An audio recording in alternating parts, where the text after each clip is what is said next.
Good morning, students and my dear friends. I'm Dr. Shalini Shukla, and today is 20th of April 2022, Wednesday.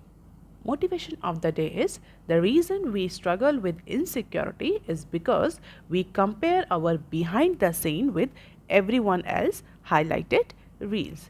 In today's discussion, we are going to cover these articles. So let's start with article number 1 given on page number 1 of Business Standard. Indices dropped 5% in 5 sessions on heavy FPI selling. So because of the increasing bond yield in US and concern over the global growth outlook, there has been the intensified selling by overseas investors in India. तो FPI heavy FPI selling देखने को मिली 5 trading sessions में, जिसकी वजह से India के जो benchmark indices हैं उनमें अप्रॉक्सीमेटली 5% का फॉल देखने को मिला. बेंचमार्क इंडाइसेस मीन्स सेंसेक्स और Nifty. So foreign portfolio investors, जिनको हम ओवरसीज इन्वेस्टर्स भी बोलते हैं, FPI भी बोलते हैं, ट्यूसडे को उन्होंने अप्रॉक्सीमेटली 5,871 करोड़ के जो शेयर्स हैं वो सेल किए into 5 day trading to about 18,000 crore. तो 5,871 से लेकर के 18,000 करोड़ तक के जो शेयर्स थे वो ओवरसीज इन्वेस्टर्स ने 5 दिनों में सेल किए, जिसका इम्पैक्ट हमें इंडिया के जब बेंचमार्क जो इंडाइसेस हैं सेंसेक्स और निफ्टी उन पर देखने को मिला. सेंसेक्स में अप्रॉक्सीमेटली 1.23% से लेकर के 5.05% का फॉल देखने को मिला, और यही सिमिलर ट्रेंड हमें निफ्टी में भी देखने को मिला.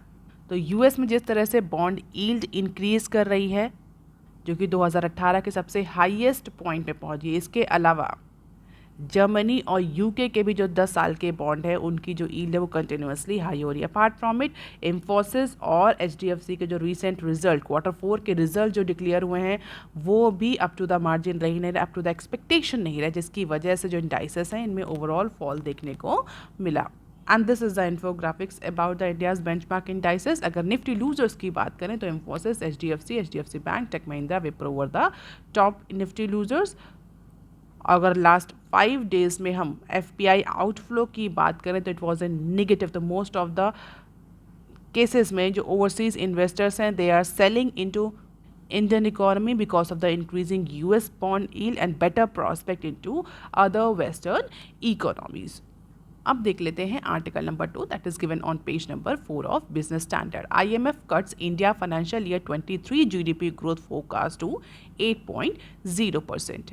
सो IMF that is International Monetary Fund ने अपनी World economic Outlook, latest World economic outlook report publish करी है, और उस रिपोर्ट में इंडिया का जो GDP फोरकास्ट है फॉर फाइनेंशियल ईयर 23 उसको स्लैश डाउन कर दिया है IMF ने. पहले कितना फोरकास्ट था इंडियन इकोनॉमी का फॉर फाइनेंशियल ईयर 23? 9% का पहले फोरकास्ट दिया था IMF ने. ये कहा था कि फाइनेंशियल ईयर 23 में इंडियन इकोनॉमी जो है वो 9% GDP ग्रोथ रेट से ग्रो करेगी. बट जो अभी recent world economic report publish हुई, world economic outlook report publish हुई है, उसमें इसको स्लैश डाउन करके IMF ने 8.2% कर दिया. इट मीन्स 9% से डिक्रीज करके 8.2% का GDP फोरकास्ट कर दिया है IMF ने for Indian economy in financial year 23. Definitely अगर स्लैश डाउन किया है तो उसके रीजंस भी दिए होंगे. IMF ने जो रीजंस दिए हैं वो सिमिलर जो अदर हमारे जो क्रेडिट रेटिंग एजेंसीज हैं, फाइनेंशियल इंस्टीट्यूशंस हैं, जो उन्होंने रीज़न दिए हैं वही सिमिलर रीज़न IMF ने भी साइट किए हैं for slashing down the GDP forecast. कौन कौन से रीजंस? हायर कमोडिटी प्राइसेस, और जिसका इम्पैक्ट प्राइवेट कंजप्शन और प्राइवेट इन्वेस्टमेंट पर पड़ेगा एज पर द IMF. और जो इकोनॉमिक ग्रोथ 9% से होनी थी वो अब 8.2% से होगी. And this was one of the steepest cut for emerging economies compare to the IMF January WEO forecast. और ऐसा नहीं है कि ये केवल इंडिया के केस में ही जो स्लैश डाउन देखने को मिला, जो अदर इमर्जिंग इकोनॉमीज़ हैं उनके केस में भी GDP फोरकास्ट जो है वो रिड्यूस किया है IMF ने. अगर ग्लोबल ग्रोथ आउटलुक की बात करी जाए, वर्ल्ड एवरेज की बात करी जाए, तो वर्ल्ड GDP है उसको भी स्लैश डाउन किया, उसका प्रोजेक्शन भी कम किया है फ्रॉम 4.4% अर्लियर टू नाउ 3.6%। तो जो ग्लोबल ग्रोथ आउटलुक है उसमें भी रिडक्शन किया है, उसके फोरकास्ट को भी रिड्यूस किया है आईएमएफ ने because of the number of commodity related factors, supply chain disruption and war in Europe. Global growth outlook for the calendar year 2022. It is not for 2023, it is for 2022, that will decrease from 4.4 to 3.6%. तो IMF का ये कहना है कि financial year 22 में 3.6% से जो है वर्ल्ड जीडीपी वो ग्रो करी है, और उसका जो रीज़न रहा है वो supply chain disruption, increasing commodity prices majorly caused by the war in Europe. इसके अलावा रशिया यूक्रेन दोनों ही इकोनॉमीज़ के लिए लार्ज जीडीपी कॉन्ट्रैक्शन प्रेडिक्ट किया है आईएमएफ ने। तो जो आईएमएफ का जो ये रिपोर्ट पब्लिश होती है वर्ल्ड इकोनॉमिक आउटलुक, उसमें दो तरह के फाइनेंशियल ईयर कंसीडर होते हैं। एक होता है कैलेंडर ईयर, जनरली जो most of the multilateral institution जिन पर फोरकास्ट करते हैं, और एक होता है फाइनेंशियल ईयर, जैसे कि इंडिया के केस में, जो अदर नेशंस होते हैं उनके केस में। और इस बार मल्टीलैटरल इंस्टीट्यूशन आईएमएफ ने मोस्ट ऑफ द जो इकोनॉमीज़ हैं उनके कैलेंडर ईयर और इंडिया के केस में फिस्कल ईयर का जो जीडीपी फोरकास्ट है वो मोस्ट ऑफ द डेवलप्ड और इमर्जिंग इकोनॉमीज़ के केस में स्लैश डाउन किया है। जैसा कि वर्ल्ड के लिए जो प्रोजेक्शन था 4.4% का था, उसको रिड्यूस करके 3.6% का कर दिया है। इंडिया के फाइनेंशियल ईयर के लिए 9% से डिक्रीज करके 8.2। And notable downgrade to 2022 forecast include for Japan and India. तो सबसे जो स्टीपेस्ट हम ये कह सकते हैं कि जो स्टार्क रिवीजन किया है या नोटेबल डाउनग्रेड किया है वो जापान की जो जीडीपी फोरकास्ट है, फॉलोड बाय इंडिया। इन दोनों ही इकोनॉमी के केस में जो आईएमएफ है उसने सबसे ज़्यादा जीडीपी फोरकास्ट को स्लैश डाउन किया है because of the weaker domestic demand cause due to the higher crude oil prices. तो आईएमएफ ने प्रोजेक्ट किया है कि कमोडिटी जो प्राइसेस बढ़ रहे हैं उसकी वजह से जो सप्लाई चेन डिसरप्शन हो रहा है, उसकी वजह से जो हायर ऑयल प्राइसेस है, उसकी वजह से private consumption, private investment impact करेगा। इसके अलावा जो जापान और इंडिया है इनका जो नेट एक्सपोर्ट है ये भी कॉन्ट्रैक्ट करेगा as per the IMF. It is also expected India's financial year 23 current account deficit to be 3.1% compared with 1.5% expected for financial year 22। इसके अलावा फाइनेंशियल ईयर 24 के लिए भी आईएमएफ ने इंडिया का जो जीडीपी फोरकास्ट है वो स्लैश डाउन कर दिया। फाइनेंशियल ईयर 24 का जो प्रोजेक्शन पहले था वो 7.1% का था, उसको रिड्यूस करके 6.9% कर दिया है आईएमएफ ने। तो फाइनेंशियल ईयर 23, फाइनेंशियल ईयर 24 इन दोनों ही फाइनेंशियल ईयर के केस में इंडिया की जो जीडीपी फोरकास्ट है वो स्लैश डाउन हुई है, जबकि कैलेंडर ईयर 22 के लिए जो वर्ल्ड जीडीपी है उसको भी स्लैश डाउन किया है। इसके अलावा जो अदर इमर्जिंग इकोनॉमीज़, डेवलप्ड और डेवलपिंग इकोनॉमीज़ हैं उन सब के केस में आईएमएफ ने जो जीडीपी फोरकास्ट है उसको रिवाइज किया, and most of the cases में it is going into downward trend. So this is the growth projection for calendar year 22, not for financial year, for calendar year 2022.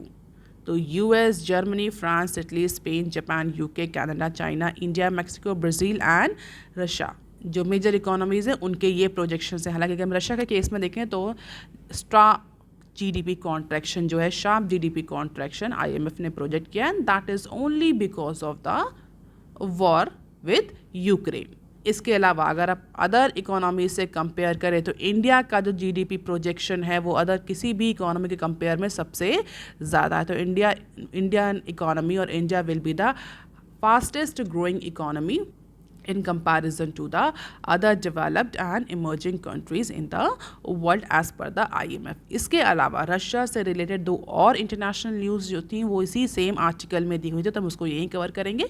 Russian officials in talk with RBI on payments. तो payment जो international transactions हो रहे हैं Russia और India के बीच में, उसके payment को लेकर के अभी भी अनसर्टनिटी बनी हुई है।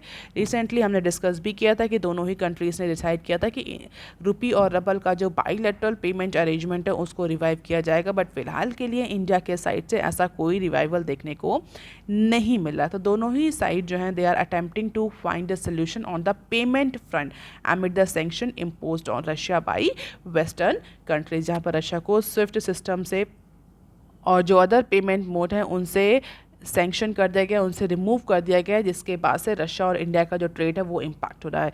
ये दोनों ही कंट्रीज इस बात को डिसाइड करें कि कैसे ट्रेड जो बिजनेस चल रहा है उसका पेमेंट कैसे किया जाए। हालांकि इंडिया रशिया के जो इंटरनेशनल बिजनेस हैं, जो ट्रेड हैं, वो बहुत ज़्यादा इम्पैक्ट नहीं कर रहे हैं because of these sanction imposed by western economies on Russia. इसके अलावा Russia seeks medical equipment from India. So Russia के इन्वेजन, रशिया ने जिस तरह से यूक्रेन पर इन्वेजन किया उसके बाद से बहुत सारे सैंक्शन लगे हैं, हम सबको पता है। सैंक्शन के बाद से रशिया में मेडिकल इक्विपमेंट्स की सप्लाई को लेकर के क्राइसिस जनरेट हो रही, जिसको लेकर के रशिया ने इंडिया से हेल्प मांगी है कि इंडिया रशिया को कुछ मेडिकल इक्विपमेंट सप्लाई करे, क्योंकि जो अदर यूरोपियन और वेस्टर्न इकोनॉमीज थे जहाँ से मेडिकल सप्लाई रशिया के लिए आती थी वो सिग्निफिकेंटली रिड्यूस हुई, और वॉर की सिचुएशन में रशिया में बहुत ज़्यादा ज़रूरत है फ़िलहाल के लिए मेडिकल सप्लाईज़ की। तो उसी को बूस्ट करने के लिए इंडिया एंड रशिया जो है वो आगे के रास्तों को डिस्कस करेंगे, जो कि मीटिंग होनी है अप्रैल 22 को।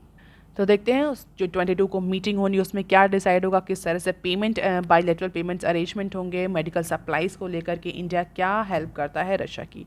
अब देख लेते हैं article number 3 that is given on page number 4 of business standard. RBI caps NBFC loan limit to get them on par with banks. Phase manner में Reserve Bank of India NBFCs को और ज़्यादा पावर देता जा रहा है in order to make them par with the commercial banks and other banks in India. तो एक और रेगुलेटरी मूव में जो एनबीएफसीज हैं, शेडो बैंक्स हैं, उनको कमर्शियल बैंक से इन पार लाने के लिए, इन लाइन लाने के लिए आरबीआई ने जो एनबीएफसीज हैं उनके लोन के एक्सपोजर को लेकर के लिमिट में कुछ चेंजेस किए हैं। So RBI has mandated exposure limit to NBFCs in line with the commercial bank. So Tuesday को एक डिटेल फ्रेमवर्क आरबीआई ने रिलीज़ किया, जहां पर आरबीआई ने क्लियरली मेंशन किया है कि ऐसे एनबीएफसीज, ऐसे शेडो बैंक्स, ऐसे नॉन बैंकिंग फाइनेंशियल कंपनीज जो कि अपर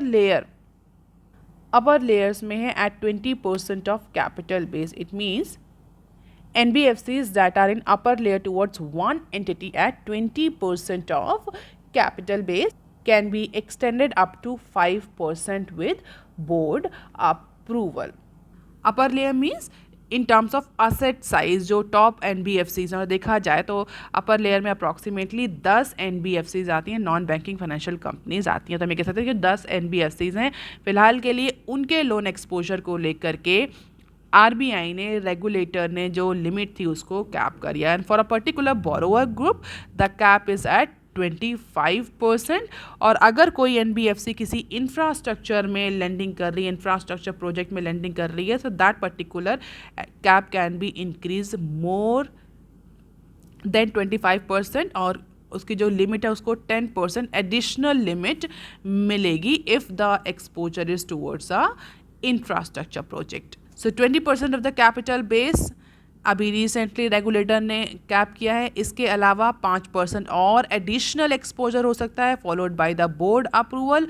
अपार्ट फ्रॉम इट, अगर कोई एनबीएफसीज इंफ्रास्ट्रक्चर प्रोजेक्ट में लेंडिंग कर रहे तो उसको 10% और एडिशनल एक्सपोजर मिलेगा। तो अप्रॉक्सीमेटली हम ये कह सकते हैं कि 35% का कैपिटल बेस का एक्सपोजर अलाउ कर दिया है रेगुलेटर्स ने एनबीएफसीज के केस में।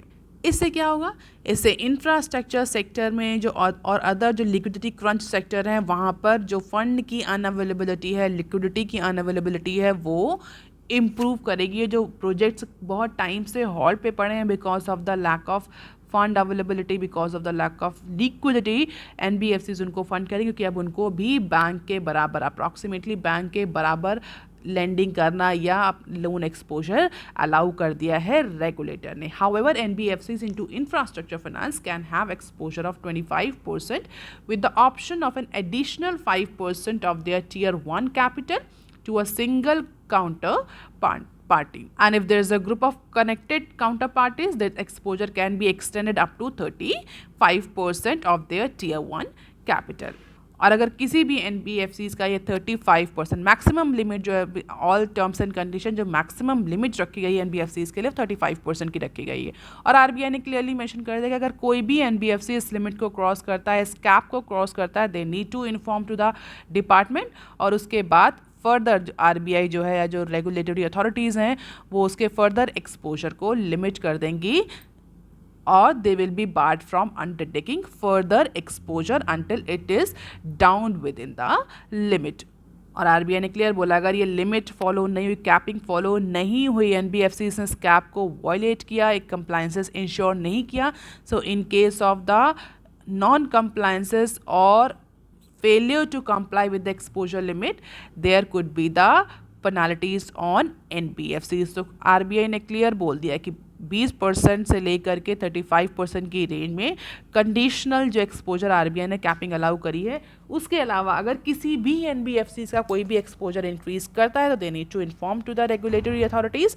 Apart from it they can also attract the penalties in case of violation. और जो ये नॉर्म्स हैं एक्सपोजर को लेकर के कैपिटल बेस और असेट साइड के अकॉर्डिंग, ये नॉर्म्स अक्टूबर 1 से इम्प्लीमेंट हो जाएंगे NBFCs पर. So now RBI is actually bridging the gap और regulatory gap between the NBFCs and banks, और जिसमें कैपिंग कर दी है NBFCs के लोन एक्सपोजर को लेकर के जस्ट लाइक बैंक. इसके अलावा डिस्क्लोजर नॉर्म्स को भी मॉडिफाई किया है कुछ RBI ने just to make it in par with banks. तो जो सिंगल एंटिटी है उसके लिए 20% का 20% of their capital base.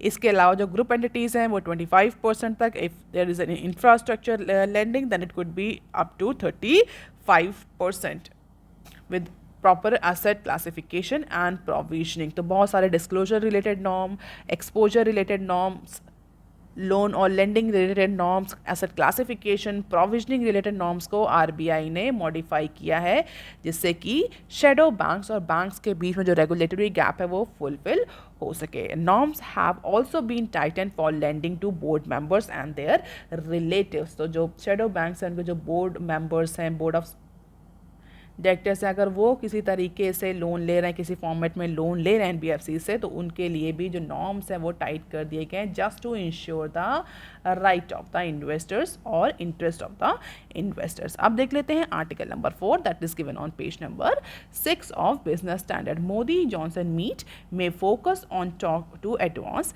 Trade deal. तो इसी वीक में जो हमारे इंडिया के प्राइम मिनिस्टर हैं और जो यूनाइटेड किंगडम के इक्विवेलेंट या काउंटर पार्ट मिनिस्टर हैं मिस्टर बोरिस जॉनसन, उनकी मीटिंग शेड्यूल, इट मीन्स हमें कह सकते हैं इंडिया और UK के जो रिप्रेजेंटेटिव्स हैं they are actually going to meet this year. किस लिए मीटिंग होने वाली है? ऐसा स्पेकुलेट किया जा रहा है कि जो इंटरिम ट्रेड डील हो रही है इंडिया और UK के बीच में, उसको लेकर के नेगोशिएशन होंगे. हालांकि अभी जो इश्यूज़ हैं, एजेंडाज हैं मीटिंग के, वो फाइनलाइज नहीं हुए हैं. बट जो स्पेकुलेशन है वो यही है कि इंडिया UK के बीच में जो ट्रेड डील चल रही थी, ट्रेड नेगोशिएशन चल रही थी, उसको लेकर के इंटरिम ट्रेड डील साइन कर सकते हैं दोनों ही कंट्री. इसके अलावा ट्रेड और इन्वेस्टमेंट के अलावा defence, technology, energy security, regional cooperation को लेकर के भी डिस्कशन होगा दोनों ही कंट्रीज़ के बीच में. हालांकि ये विज़िट बहुत टाइम से ड्यू थी. 2 बार ये विज़िट जो है मिस्टर जॉनसन की इंडिया में 2 बार पहले कैंसिल हो चुकी है because of the pandemic. But now it is scheduled on April 21 to 22 जो कि गुजरात में स्टार्ट हो रही है थर्सडे को. हालांकि जो फर्स्ट विजिट होगी मिस्टर जॉनसन की वो न्यू दिल्ली होगी. इसके बाद जो 2 दिन की मीटिंग शेड्यूल है that will be held in Gujarat, और जहाँ पर trade, investment, security, cooperation, defence, इन सारे इश्यूज़ पर डिस्कशन होगा. हालांकि this particular meeting is very important कि जिस तरह से कन्फ्लिक्ट चल रहा है ईस्टर्न यूरोप में, जो टेंशन चल रही है, जियोपॉलिटिकल टेंशन चल रही है, और जिस तरह से western Nations including UK India को प्रेशराइज कर रहे हैं कि रशिया के इस अटैम्प्ट को इंडिया कंडम करे, हालांकि अमेरिका का भी बहुत ज़्यादा प्रेशर है, लेकिन फिलहाल इंडिया के साइड से ऐसा कोई स्टेटमेंट नहीं आया जहाँ पर इंडिया ने रशिया के किसी भी एक्ट को कंडेम किया हो। तो वेस्टर्न नेशंस जो है उनका बहुत ज़्यादा प्रेशर पड़ रहा है। तो ऐसा कहा जा रहा है कि जो ये मीटिंग है यूके और इंडिया के बीच में, this meeting is very important, क्योंकि ये मीटिंग शायद और प्रेशर इंडिया पर डाले कि इंडिया जो है वो रशिया के जो अटैम्प्ट है उनको कंटेम्प्ट करे। As far as India's stance has been neutral on this. तो पीस, प्रॉस्पेरिटी, पार्टनरशिप, इन तीनों ही पीस पर ये मीटिंग काम करेगी और ऐसा एंटिसिपेट किया जा रहा है कि इंटरिम ट्रेड डील साइन हो सकती है after Brexit. This will be the significant deal between India and UK, and this is the India-UK trade scenario. और डेफिनेटली डेटा यही इंडिकेट कर रहा है कि जो भी इंडिया और यूके के बीच में ट्रेड हुआ है लास्ट कुछ सालों से, बोल सकते हैं 3 सालों का डेटा यहाँ पर दिया हुआ है, तो that is in favour of India. India से पॉजिटिव ट्रेड बैलेंस है यूके का. यूके इंडिया के ट्रेड में इंडिया जो है वो पॉजिटिव ट्रेड बैलेंस में रहता है. तो फाइनेंशियल ईयर 19, 20, 21 और 22 का डेटा दिया हुआ है in terms of billion dollar. तो टोटल ट्रेड जो अभी फिलहाल के लिए इंडिया और यूके के बीच में हो रहा है दैट इज़ $16.02 ट्रिलियन, और इंडिया जो है वो 2.84 के ट्रेड बैलेंस में, पॉजिटिव ट्रेड बैलेंस में है. तो इंडिया यूके के बीच में जो ट्रेड होता है उसमें India most of the cases में, most of the time positive trade balance में, सब ट्रेड सरप्लस में रहता है. हालांकि अगर आप देखें तो पैंडेमिक की वजह से थोड़ा जो बिज़नेस था, जो इंटरनेशनल बिजनेस था यूके और इंडिया के बीच में, वो इम्पैक्ट हुआ था. But now it is again gaining the momentum, और इस ट्रेड डील के बाद तो ये और ज़्यादा इंक्रीज़ करेगा. इसी के साथ एक और न्यूज़ भी दी हुई थी, that is 48 hours before arrival, no clarity on itineraries yet. General cases में क्या होता है, जब कोई भी कंट्री के जो रिप्रेजेंटेटिव्स होते हैं, मिनिस्टर्स होते हैं, प्रेसिडेंट होते हैं, प्राइम मिनिस्टर होते हैं, या किसी भी कंट्री में विजिट करते हैं, तो उनके जो इश्यूज़, एजेंडाज, आइटनरीज होती हैं वो पहले ही फाइनलाइज कर दी जाती हैं. But this time the visit or this particular meeting between India and UK is little different. Unlike in the cases of other heads of government or states, UK Prime Minister by his Indian court will not be accompanied by his Indian counterpart Narendra Modi on his first visit to Gujarat.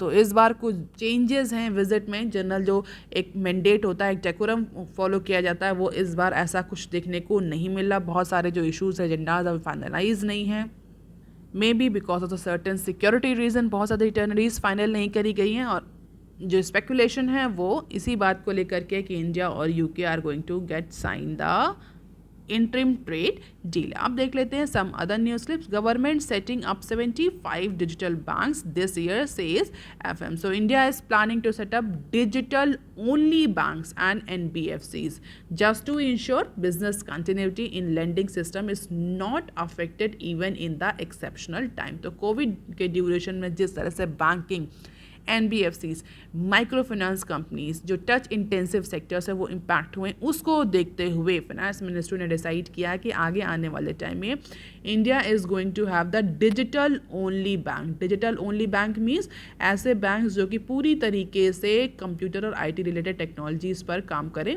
जिससे कभी भी कोई exceptional situations आए, Covid जैसे situations अगर दोबारा आए, तो जो लेंडिंग है, जो फाइनेंशियल सर्विसेज हैं, वो बहुत ज़्यादा इम्पैक्ट ना हो. और इसीलिए ऐसा अभी करंटली कहा जा रहा है कि स्टार्टिंग जो होगी वो 75 डिजिटल बैंक से होगी.